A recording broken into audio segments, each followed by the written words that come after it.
On a night when the rain fell like broken glass, fate came knocking.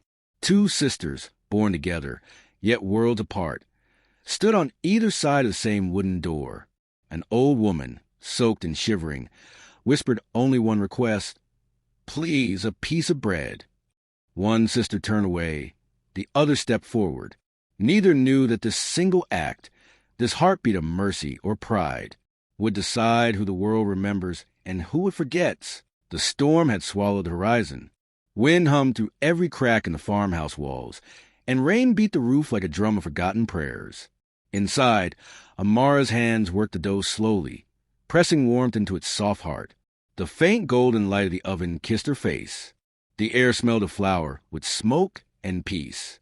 Clara, sitting by the window, stared at her reflection in the dark glass. Her eyes shimmered cold, like a moon trapped in ice. "Why do you always bake when it rains?" she asked, her tone half curious, half tired. Amara smiled without looking up. "Because the storm is loud," she said softly, "and bread makes it feel less lonely." Clara scoffed, brushing a strand of hair from her face. "You waste your time. Kindness doesn't fill our shelves. We need to think bigger, Amara, not bake for ghosts." The fire flickered as thunder rolled outside. Amara didn't reply. She simply pressed her palms over the dough, as if sealing warmth into the night. Then, knock. It came faint, muffled by rain. Once. Then again. Both sisters froze. The sound of the storm fell silent between the beats of that knock. Amara turned, her heartbeat loud in her chest. Clara frowned. Who would come at this hour? Clara murmured. Amara whispered. Someone who needs help. Clara shook her head. Or someone who takes advantage of fools. Before Clara could rise, Amara had already stepped toward the door. Camera follows her slowly. The warm light from the oven stretching across the floor, the stormlight creeping through cracks like blue veins of fear. The door creaked open, letting the storm breathe into the room. The wind carried the smell of wet earth and distance. The old woman stood trembling, her eyes dim yet full of quiet dignity. Her voice was a thread in the thunder. "Please? I haven't eaten in 2 days. Just a little bread, if you can spare." Amara's heart softened instantly. The sight of her, frail, forgotten, drenched in the storm, broke something open inside her. She stepped forward, the wooden floor groaning beneath her bare feet.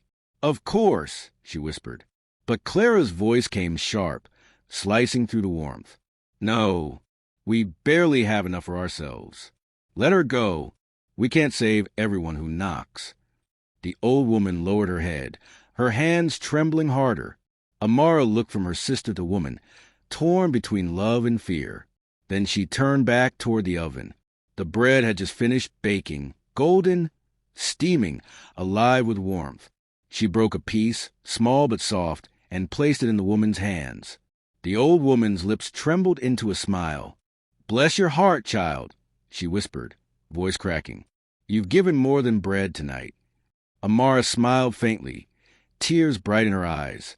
Clara turned her face away, muttering under her breath, "You're too soft, Amara.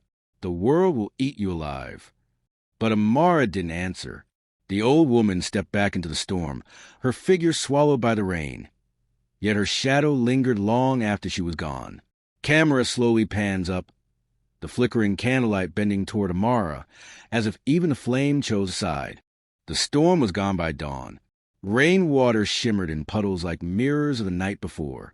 Bird began to sing again, and sunlight crawled softly across the wooden floor. Amara opened the window. The air smelled of wet earth and peace. Clara sat by the table, her expression unreadable. She must be far by now. Amara murmured, "Who?" Clara asked, pretending not to know. "The old woman. I hope she found shelter." Clara exhaled sharply. "You care too much about strangers." Amara turned toward her sister, her voice steady but kind. "Maybe one day, when we're the ones outside in the storm, someone will care about us too." Clara looked away. Her fingers tightened around her cup. There was a faint tremor in her hand, not from cold, but from something deeper, the discomfort of guilt she refused to name. Outside, the world glowed with renewal. The rain had washed away the dirt from the paths, but it hadn't yet washed away the silence between the two sisters. Camera pans to the window. The road outside glistens in the sun. A distant figure barely visible in the mist, walking slowly, shawl fluttering like a whisper of fate. The day passed in uneasy quiet. Amara went about her chores, humming softly. Clara avoided her eyes. Yet every time the door creaked or the wind brushed the window, Clara's heart skipped, as if some part of her was still listening for another knock. Just before nightfall, a soft knock echoed once again. Not frantic, not desperate, just steady. 3 knocks, rhythmic, purposeful. Amara froze where she stood. Clara looked up from her book, her heart leaping before she could stop it. Amara whispered, "It can't be." When she opened the door, the old woman stood there, the same shawl, the same eyes, yet something about her had changed. Her back was no longer bent. Her eyes gleamed like molten gold in the candlelight. "You again?" Clara breathed. "How?" The old woman smiled, faint but knowing. "I came to return what was given." Amara's voice trembled. "I didn't give much, only a little bread." "Kindness," the woman said softly, "is never little." She reached into her shawl and brought out a small pouch. The fabric shimmered as though woven from sunlight itself. "For the one who shared warmth when the world was cold," she said, placing it gently into Amara's hands. Inside, gold coins glinted, real, heavy, glowing softly in the dim light. Amara gasped, I can't accept this." But the woman only smiled. "You already did. Last night, when you opened your heart." Claire stepped forward, eyes wide. "Wait, if she helped you, then I—" The woman turned to her, her expression calm but distant.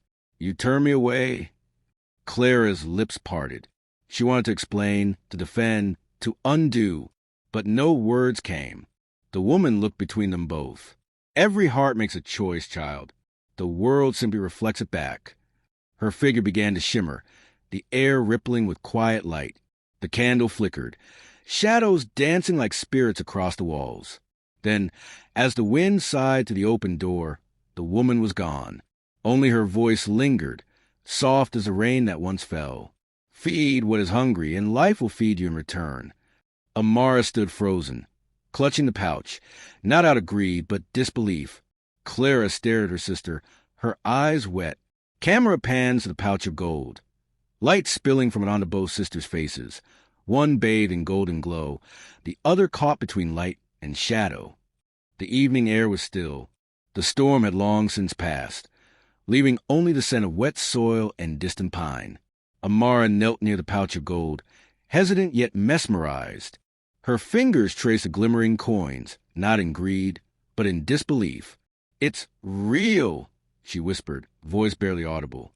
Clara leaned against a window frame, cold light from outside brushing her pale face. Her fingers drummed the wooden sill, a rhythm of impatience and unease. "Why her? Why now?" she muttered under her breath. The contrast between them was striking. Amara's gaze soft, glowing with wonder. Clara's eyes sharp, restless, flickering between curiosity and envy. Amara finally spoke aloud, voice gentle. "It's a gift for helping her. That's all. No one else." Clara's jaw tightened. "She's just a stranger. Why should you benefit from being soft-hearted?" Amara's lips trembled as she tried to explain. "Kindness isn't about getting anything in return. It's about doing what's right." But Clara didn't hear her. She only saw opportunity, the weight of gold teasing a world she thought she deserved. The room held its breath. Even the shadows seemed to stretch longer, leaning toward one sister and recoiling from the other. Amara reached out and placed the pouch safely on a shelf, as though creating a line between wealth and heart. Clara's lips parted to speak, but the words caught in her throat. She wanted to claim, to argue, to force the moment. Yet a quiet voice inside whispered caution. Outside, the wind stirred. A distant echo of rain returned, soft and hollow, carrying the memory of the knock. The night felt heavy with unspoken truths. Even in silence, the house seemed alive, judging, waiting, remembering. Twilight draped over the farmhouse, soft and haunting. Clara sat at the table, the candlelight flickering across her features, revealing tension she could no longer hide. Her thoughts spiraled. I turned her away. I ignored her plea. And now she rewarded Amara. Each coin Amara had received felt like a hammer striking her conscience. She wanted to snatch the pouch, to prove herself deserving. Yet every fiber of her being hesitated. Amara noticed her sister's distant gaze. "Clara, you're quiet," she said softly, not judging, only observing. Clara's lips quivered. "It's not fair. I should have." Amara reached out, placing a gentle hand over her sister's. "The world doesn't work on fairness alone," she said. "Sometimes it works on choices. And you can still make the right ones." Clara looked down, conflicted. Her mind raced between pride and shame, between what she thought she deserved and what she actually needed. Understanding. Outside, shadows lengthened, stretching toward the door where destiny had first knocked. The house seemed alive with expectation. Even the pouch of gold seemed to pulse, an unspoken reminder of last night's test. The sisters sat in silence for what felt like hours. Amara's hand rested lightly on the pouch. Clara's gaze softened as she watched her sister, realizing that no treasure could outweigh the value of compassion. A faint sound stirred from outside, the rustle of wind, a whisper of distant footsteps. It reminded them that choices made in darkness always echo in light, and some lessons, once learned, cannot be forgotten. Camera panned slowly to the window. A soft glow on the horizon suggests the old woman's presence lingering invisibly, as if watching, approving silently. The night closed in, heavy with understanding. One heart was steady. The other, conflicted but alive with realization. Both connected by a single choice, a single knock, a single gift, the invisible threads of fate. Morning arrived with a silver chill in the air. Amara moved quietly in the garden, her hands brushing dew-laden leaves as she watered the small patch of vegetables they grew. Each movement was deliberate, gentle, measured, a rhythm of care. Clara lingered at the doorway, her posture rigid, eyes darting toward her sister, and the glimmering pouch of gold resting safely on the shelf inside. "Why do you do everything so slowly?" she asked, tension coloring her voice. Amara looked up, calm as sunlight through clouds. "Because if you rush, you miss what matters." Clara frowned, the words slicing at her pride. "What matters? Money? Gold?" Amara shook her head. "What matters is life, people, choices. That gold is nothing without understanding what it represents." Clara's fists clenched, not in anger, but in frustration. She felt the tug of conscience, the part of her mind that knew she had rejected the old woman, the part that now burned with the quiet heat of envy and regret. The days stretched slowly. Birds chirped, dew sparkled, and even the wind seemed to whisper change. Amara, immersed in her tasks, noticed how Clara's attention wavered. Eyes fixed on gold, body restless, mind unsettled. "Sometimes," Amara said softly, "the world turns in ways we cannot control, but we can control how we respond." Clara turned sharply. "And what if the world isn't fair?" Amara smiled faintly, pouring water over thirsty plants. "Then kindness becomes a fairness you create." The phrase hung in the morning air like a promise, though Clara did not yet understand it. By midday, a quiet miracle had begun. Amara noticed something small yet remarkable. Tiny green shoots sprouting faster than they should, almost as if life itself had been hastened by unseen hands. She bent down, examining the soil, then glanced at her sister. Clara's eyes were wide, jaw tight. For the first time, Clara felt the tangible weight of her choices. Every hesitation, every moment of pride, reflected in the growth of these small shoots. Amara whispered, "Look, it's growing. Our efforts are not unnoticed." Clara moved closer, hesitant, almost afraid to touch the soil. Her mind raced. Why her? Why not me? The old woman's words echoed in Amara's mind. Feed what is hungry, and life will feed you in return. It was happening, small, subtle, undeniable. The universe rewarding a heart that gave freely, without expectation. Clara's heart twisted with conflict. I could have helped her," she admitted aloud, almost to herself. I didn't." Amara smiled gently. "It's not too late to learn, Clara." You can start now. Clara's eyes fell on the glowing seeds in Amara's hands. Can I do that too? Amara nodded. Kindness isn't a race. It's a choice, and it multiplies when shared. Outside, the wind stirred, carrying the scent of damp earth and something almost magical, a reminder that the old woman's presence, though unseen, lingered. Every choice made in the shadows had weight. Every act of care, no matter how small, shaped the world around them. The afternoon passed in quiet labor. Amara taught Clara to plant new seeds, showing her patience, care, and attention. Slowly, Clara's hands began to mimic her sister's. Tentative at first, then more confident. The gold remained untouched. Its value had been realized not in coins, but in lessons. Clara realized, for the first time, that wealth was measured differently. In heartbeats, in choices, in acts that ripple silently into the future. By evening, the farmhouse seemed lighter, the shadows softened, the air rich with possibility. Amara's quiet warmth had begun to dissolve Clara's pride, not by force, but through consistent, undeniable reflection of right choice. Camera pans to the garden. Golden sunlight highlights tiny green sprouts, wind moving gently through leaves, and the farmhouse glowing in the soft dusk. Human emotions of guilt, hope, and learning reflected in every movement. The morning sun spilled across the garden, glinting off leaves and soil as if the world itself was applauding the choices made within the house. Amara moved gracefully among the flourishing crops, her hands brushing the ripe vegetables, her heart full but calm. The old woman's gift, the seeds, had transformed their modest plot into a small miracle. Every sprout, every golden stalk, pulsed with the subtle energy of gratitude and reward. Clara stood at the edge of the garden, her eyes wide. Pride had faded, replaced by a complex tangle of awe and regret. "It's beautiful," Clara said quietly. Amara glanced at her sister, offering a gentle smile. "It's the result of care and heart. Not gold, not fear, but what we choose to give freely." Clara's mind raced, replaying the night the old woman first knocked at their door. Her refusal, her harsh words. Each echo now returned to her, not as punishment, but as an undeniable lesson in human consequence.